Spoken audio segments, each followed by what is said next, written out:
In this video, we're going to examine one of the most preventable yet persistently recurring tragedies in modern history: nightclub fires caused by pyrotechnics and flammable materials. These disasters share a chilling pattern: indoor fireworks, combustible acoustic foam, insulation and decorations, inadequate exits, and overcrowding. Time and again, the same lethal combination has claimed hundreds of lives across multiple continents. Yet despite each tragedy, the lessons seem destined to be learned and forgotten in an endless, devastating cycle. We'll examine the top 10 preventable nightclub fires, revealing how the same mistakes have been repeated with horrifying consistency. From the most recent fire at Le Constellation Bar in Crans-Montana, Switzerland, to the Station Nightclub fire in Rhode Island, we'll see first-hand pictures and videos of the horrifying events, ending in a tragic incident in 2013 that claimed 242 lives in a matter of minutes. Hello, and welcome to Deadliest Disasters. Number 10 on our list is a tragedy at the Mountain Bee Club in Thailand, which ultimately claimed 25 lives. On August 5, 2022, in the Sattahap district of Chonburi Province, Thailand, Mountain Bee was a popular nightclub drawing locals with live music and DJ performances. That night, the club featured DJ One and DJ Tiger, along with a local band well known in the area. At approximately 1 a.m., near the club's closing time, disaster struck. Between 50 and 100 patrons were still inside when eyewitnesses saw initial sparks on the roof. Within just 5 minutes, explosions were heard, and fire began to spread rapidly through the building. An eyewitness near the stage reported that someone ran in, shouting that the roof was on fire. The flames spread with horrifying speed. Desperate patrons attempted to break through a glass wall to create an additional exit, but the glass was too thick. They were trapped. Videos posted to social media captured the horror. People fleeing the venue with their clothing on fire as thick black smoke poured from the building. The fire's rapid spread was no accident. The interior of Mountain Bee was lined with highly flammable acoustic foam, the same material that had proven deadly in countless fires before.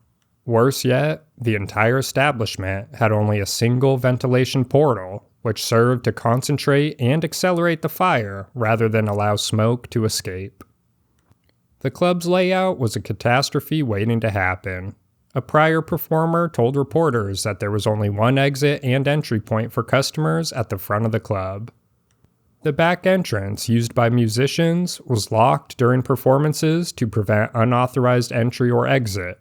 When the fire broke out, patrons had only one way out.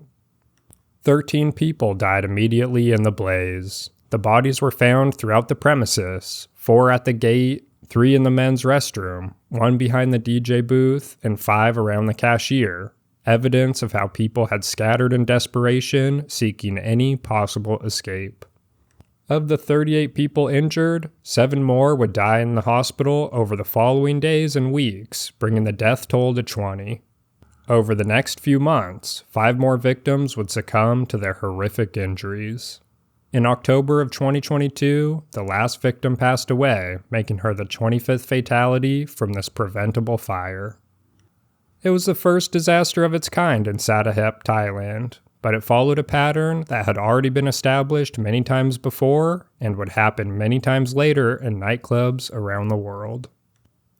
Number 9. The Birch in Arpora, India. We fast forward 3 years later on December 6, 2025, when history repeated itself in Arpora, Goa, India. The Birch by Romeo Lane nightclub was hosting a Bollywood banger night dance party, a popular event that drew at least 100 people to the dance floor. The club itself was mired in controversy before the fire ever started. Opened in 2024, it had been built illegally on a salt pan near a popular beach and had been issued a legal notice in November of that year. Both the local authorities and the Goa Coastal Zone Management Authority had issued demolition notices, but these were stayed after an appeal by the owners. The nightclub was located on an island and had only a narrow entrance and exit, a dangerous design that would prove catastrophic. At approximately 11:45 p.m., a fire started in the area around the kitchen on the ground floor. The initial cause was later determined to be improperly used indoor electrical firecrackers, essentially decorative pyrotechnics meant to enhance the party atmosphere. The fire spread with devastating speed, aided by dried palm leaves used as temporary decorations throughout the venue. These natural materials, bone dry and highly combustible, caught fire easily and acted as accelerant throughout the club. Several nearby residents and a security guard reported hearing a loud blast, powerful enough that the entire building was engulfed within seconds. The police received an emergency call at 12:04 a.m., but the response was hampered from the start. Due to the club's location within a constrained lane, fire trucks had to park approximately 400 meters away from the site. Firefighters were forced to run hoses the entire distance, delaying evacuation and firefighting efforts at the most critical moments. The Director General of Goa Police confirmed that the fire was brought under control within 2 hours, but rescue operations continued well into the morning. When the final toll was counted, 25 people were dead and 50 injured. Tragically, 20 of the 25 deceased were employees of the club, young people from various states across India who had come to Goa seeking work in the hospitality industry. In the aftermath, the government of Goa ordered investigations and audits of all nightclubs in the area. The Goa police arrested 5 people and detained 1 official in the town where the club was located.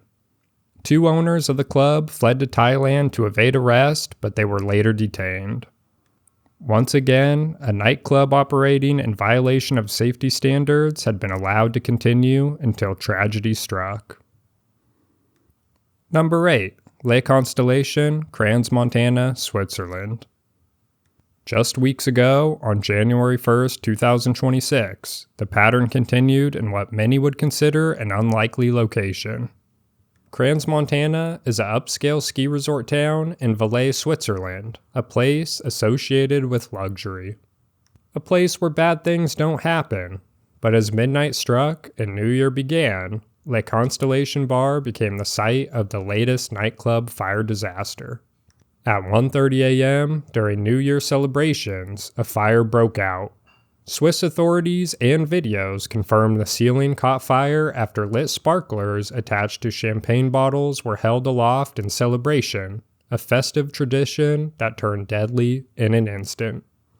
The sparklers ignited the ceiling material, and fire spread rapidly throughout the enclosed space. 40 people died in the blaze, with 116 others injured. 83 victims were treated for severe burns, injuries that often require months or years of painful treatment and frequently leave permanent physical and psychological scars. The intensive care units in Valais quickly reached capacity. The victims had to be transported to hospitals in other parts of Switzerland and to other European countries for treatment. Switzerland observed a national day of mourning on January 9, 2026, in memory of the victims. A criminal investigation was opened against the bar's owners. Once again, what should have been a joyful celebration had turned into a nightmare of smoke, fire, and death. Number 7. Wuwang Club, China. September 21st, 2008, in Shenzhen, Guangdong Province, China. The king of the Dancers Club, known in Chinese as Wuwang Club, was packed with 308 people just before midnight when a fire broke out. The fire was started during a floor show stunt involving Pyrotechnics, a performance designed to entertain the crowd. But the pyrotechnics ignited the ceiling, and the club was instantly plunged into darkness. Panic erupted as patrons stampeded toward the exits. But exits were in short supply. The windows of the club had been boarded up, eliminating potential escape routes. There was only one exit with a lit exit sign. As hundreds of people surged toward this single point of egress, a deadly crowd crush occurred. Most of the deaths were caused not by fire or smoke, but by the stampede itself. People crushed and trampled by the panicked crowd trying to escape. Among the 43 dead were 5 people from Hong Kong, a 40-year-old man who had worked in mainland China, and 4 18-year-olds who had been celebrating the birthday of one of their friends. Their night of celebration ended in tragedy. 88 others were injured. The nightclub, it was later revealed, had been operating without a building license and was not built according to building codes.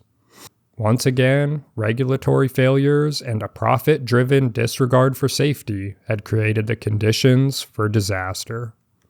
Number 6, Pulse Nightclub, Kochani, North Macedonia. On March 16, 2025, the Pulse Nightclub in Kochani, North Macedonia became the site of one of the deadliest nightclub fires in recent European history. 63 people died, and 193 were injured when fire swept through the venue. The fire started exactly as so many others had. Sparks from indoor fireworks hit the ceiling and set it alight. The venue was rapidly enveloped in thick and toxic smoke. Panic ensued as patrons rushed for the exits, but adequate exits did not exist. The Pulse nightclub was unlicensed and broke numerous safety standards. It lacked sprinklers and sufficient emergency exits. The entire venue had only a single fire extinguisher, grossly inadequate for a building filled with people and flammable materials. This combination proved deadly. Rescue efforts were hampered by the nightclub's location in a densely populated neighborhood. Fire trucks had difficulty reaching the scene through narrow streets clogged with parked cars and other obstacles. When emergency services finally arrived, they found a scene of absolute carnage.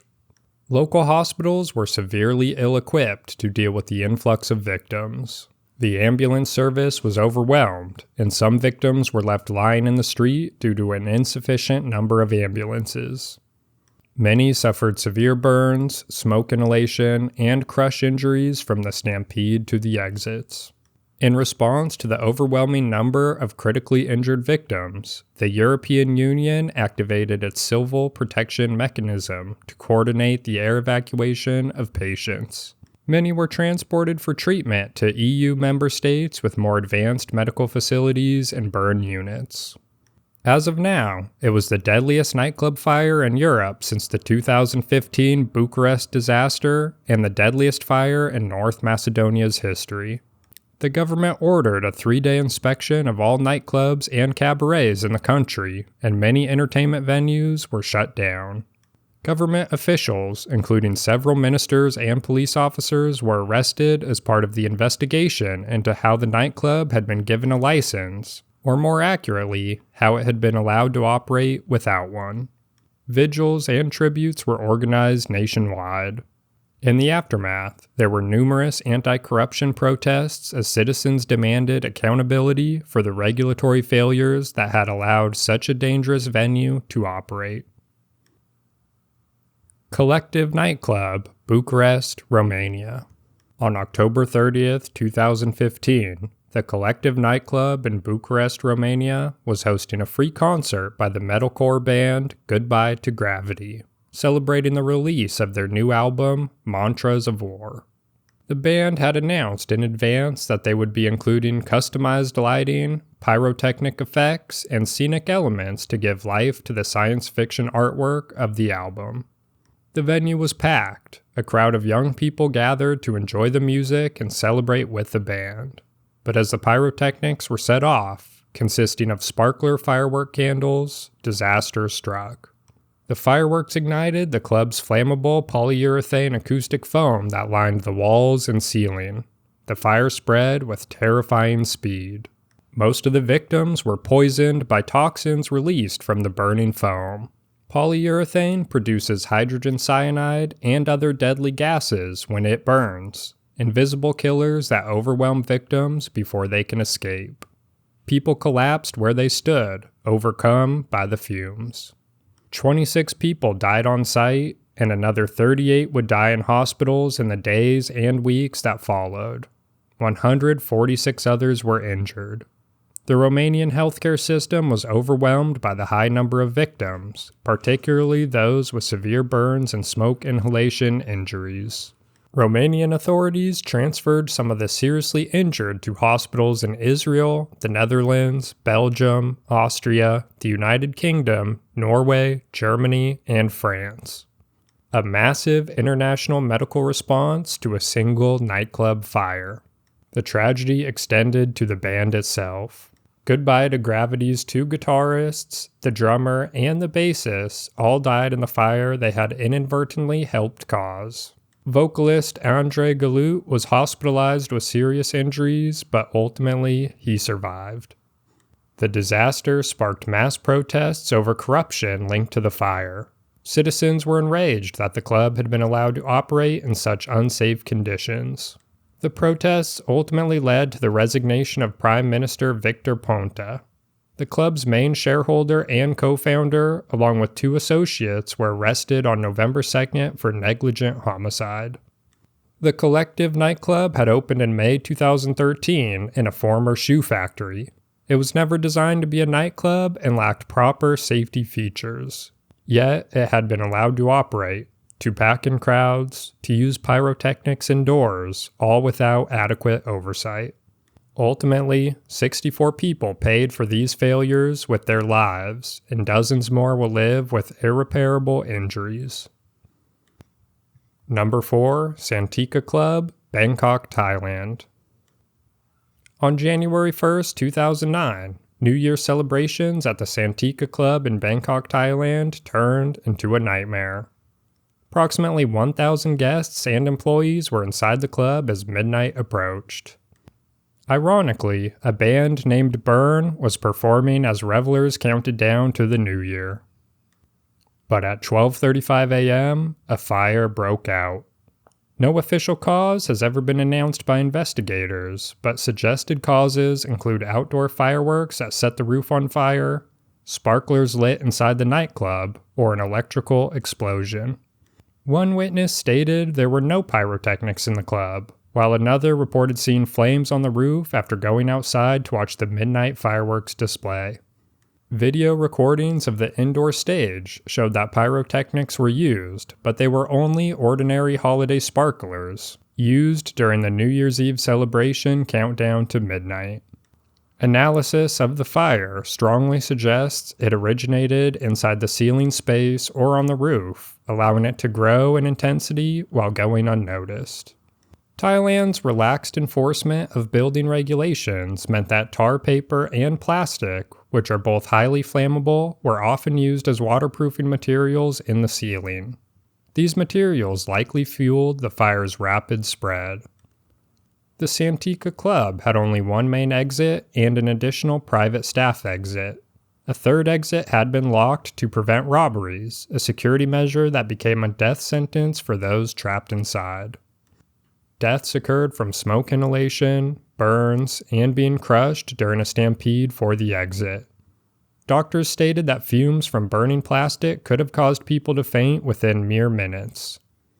The injured were taken to 19 different hospitals, with most transported to Bangkok Hospital. When the fire was finally extinguished, 67 people were dead and 222 injured.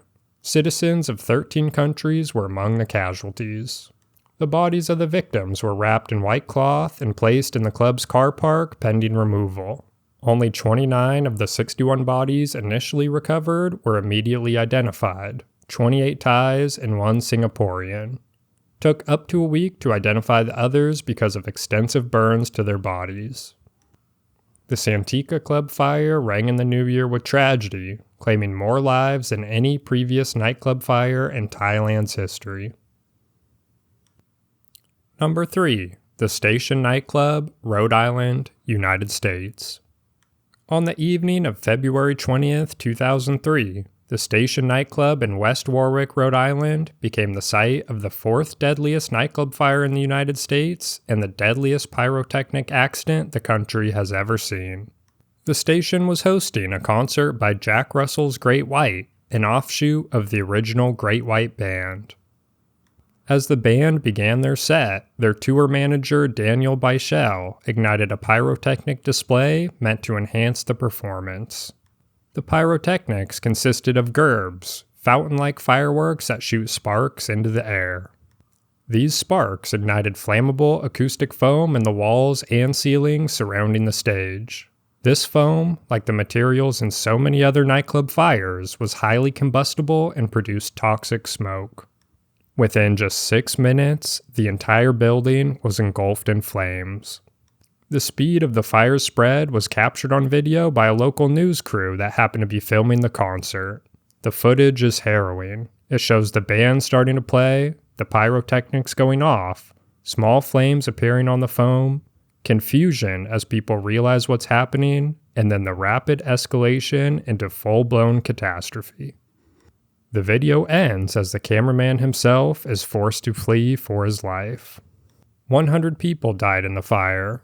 230 others were injured, many with severe burns that required years of treatment.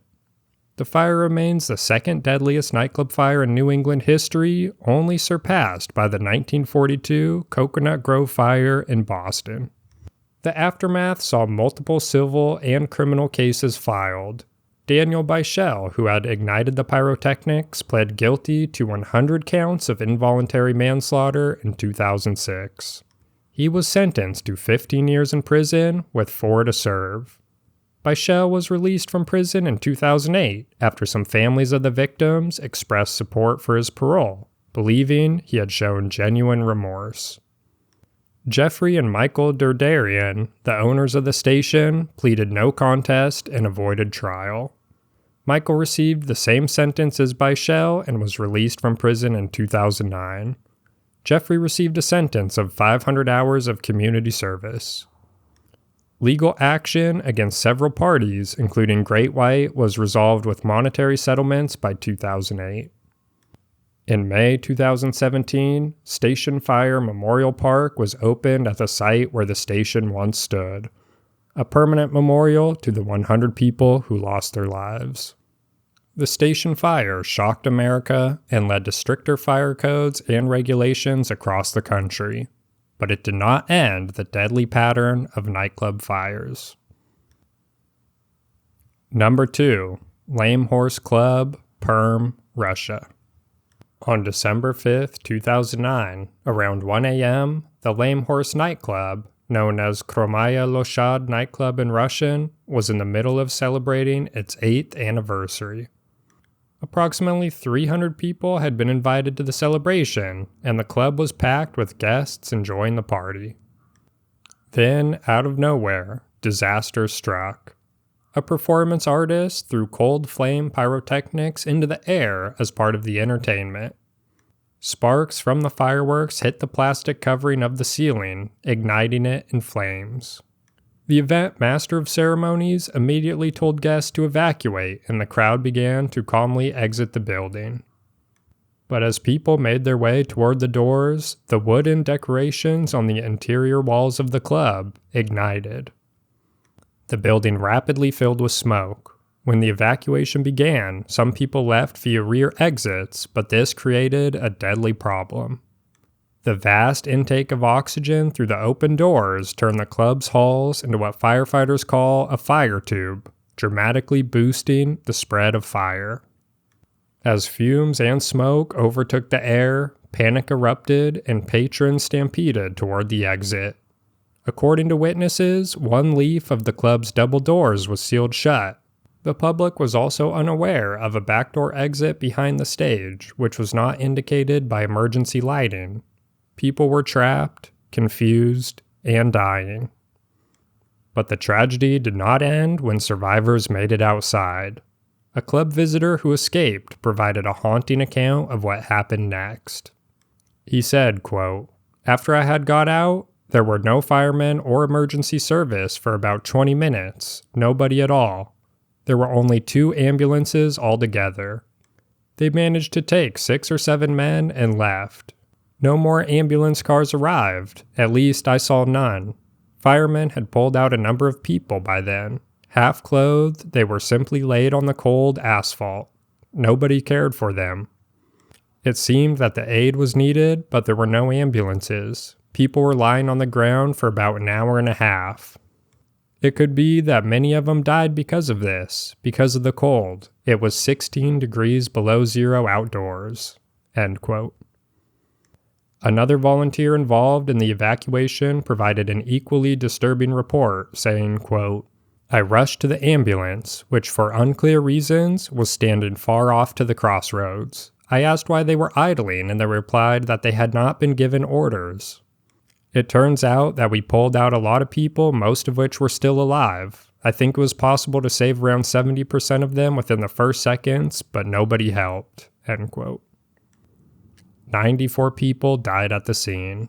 Many more died in hospitals in the following days and weeks. During the 3 days following the fire, the Ministry of Emergency Situations used specially equipped mobile hospital aircraft to transport 65 injured to Moscow and 28 to St. Petersburg. Most of these patients had poor prognosis for recovery. The final death toll reached 158 people, one of the deadliest nightclub fires in world history. Many victims who might have survived died not from the fire itself, but from the catastrophic failure of the emergency response. People with survivable injuries froze to death on the pavement, waiting for ambulances that never came or for medical care that was never provided in time. One Ukrainian citizen died at the scene, and another injured Ukrainian later died in a Perm clinic. Most victims in serious conditions needed around 2 or 3 months of treatment and a year of rehabilitation afterwards, including multiple reconstructive surgeries. The Lame Horse Fire exposed not only the dangers of pyrotechnics and flammable materials, but also the deadly consequences of inadequate emergency response systems. Number 1. Kiss Nightclub, Santa Maria, Brazil. On January 27, 2013, the Kiss nightclub in Santa Maria, Rio Grande do Sul became the site of one of the deadliest nightclub fires in world history. Kiss was a popular nightclub in the downtown area, frequented primarily by university students. The single-story building spanned approximately 1,000 square meters and was officially licensed to hold a maximum of 691 people. On that fateful Saturday night, the venue was hosting an event called Aglomerados. The main attraction was a local band called Gurizada Fandangueira, known for their energetic performances that often incorporated pyrotechnic effects. That warm summer January night, hundreds of young people packed into the club for a night that was supposed to be filled with music, dancing, and celebration. At approximately 2:30 a.m., Gurizada Fandangueira took the stage. The club was well beyond capacity, with an estimated 1,000 to 1,300 people inside. The atmosphere was electric as the crowd danced and sang along. About halfway through their set, the band's performance included a pyrotechnic display. One of the band members lit what was described as a Sputnik, a handheld device that produces sparks for visual effect. This wasn't unusual. The band had used similar effects in previous performances many times before. However, this time, the sparks from the device reached the ceiling where they ignited the acoustic foam insulation. This foam, made of highly flammable polyurethane, was installed to improve the venue's acoustics. Initially, some in the crowd thought the fire was part of the show. The band's vocalist noticed the flames and attempted to douse them with water, but the fire spread rapidly across the ceiling. Within seconds, the burning foam began to produce thick, toxic black smoke containing cyanide and carbon monoxide. As this smoke descended, visibility plummeted, and panic erupted. People began rushing toward the exits, but their options for escape were severely limited. Kiss nightclub had only 2 emergency exits, far fewer than required for a venue of its size. Worse yet, one of these exits had been either locked or blocked, which made it completely unusable. This left the main entrance as the primary escape route for hundreds of panicking patrons. Compounding the problem, security guards, initially unaware of the fire, briefly blocked people from leaving, thinking they were trying to exit without paying their bills. This critical delay cost precious seconds as smoke continued to fill the space. By 2:40 a.m., about 10 minutes after the fire began, the club was engulfed in toxic smoke.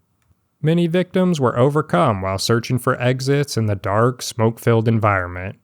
Others were trampled in the stampede. Some managed to escape through windows that were broken by those who had already made it out alive. First responders arrived quickly, but faced overwhelming challenges. Firefighters worked to extinguish the blaze while simultaneously trying to rescue those trapped inside. Local residents, taxi drivers, and people from nearby establishments rushed to help pull survivors from the building. By daybreak, the horrific scale of the tragedy had become clear. The local healthcare system was completely overwhelmed. Santa Maria's hospitals quickly filled beyond capacity with burn victims and people suffering from smoke inhalation. Medical teams worked tirelessly with doctors and nurses from their days off coming in to assist. A local gymnasium was converted into a makeshift morgue where families came to identify their loved ones. The scene was one of unimaginable grief as parents, siblings, and friends searched for those who had not come home. Bodies were arranged in rows on the gymnasium floor, many still wearing their wristbands from the club.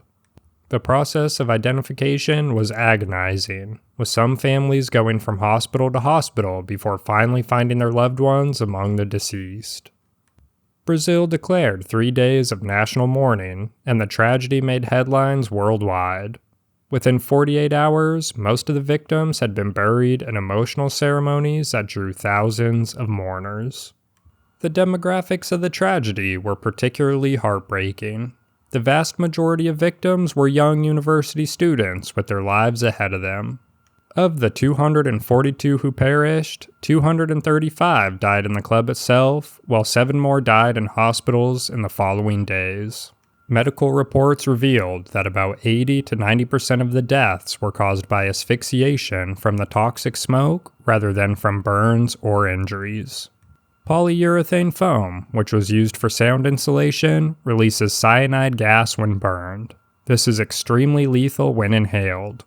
Most victims were found in bathrooms where they had mistakenly sought refuge thinking they were heading toward exits. For survivors, the physical and psychological trauma continued long after that night. Over 600 people were required medical treatment, many for severe respiratory damage. Dozens needed extended hospitalization, with some developing what would become known as KISS syndrome, a combination of respiratory problems and post-traumatic stress disorder. Survivor accounts paint a harrowing picture of the chaos inside. Many described the disorientation of trying to find exits in complete darkness, breathing through clothes pressed to their faces, climbing over bodies, and the desperate sounds of people calling for help. One survivor recalled, quote, "It was like being blind. I couldn't see anything. I could just feel people pushing and screaming. I fell, got up, and fell again. Someone pulled me toward fresh air. I later learned it was a stranger who didn't survive," unquote. The investigation revealed a cascade of failures that contributed to the high death toll. The nightclub was severely overcrowded. While licensed for 691 people, estimates suggest there were between 1,000 and 1,300 inside, nearly double the legal capacity.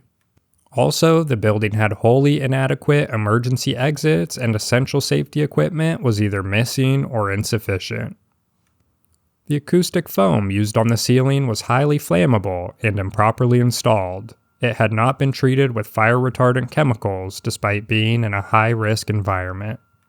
And finally, the pyrotechnics used by the band were inappropriate for indoor use. The type of device that started the fire was designed for outdoor performances with much higher ceilings. Criminal investigation after the fire moved swiftly. 4 individuals were initially arrested just 2 days after the fire. The 2 owners of the nightclub and 2 members of the band, including the vocalist who had lit the pyrotechnic device.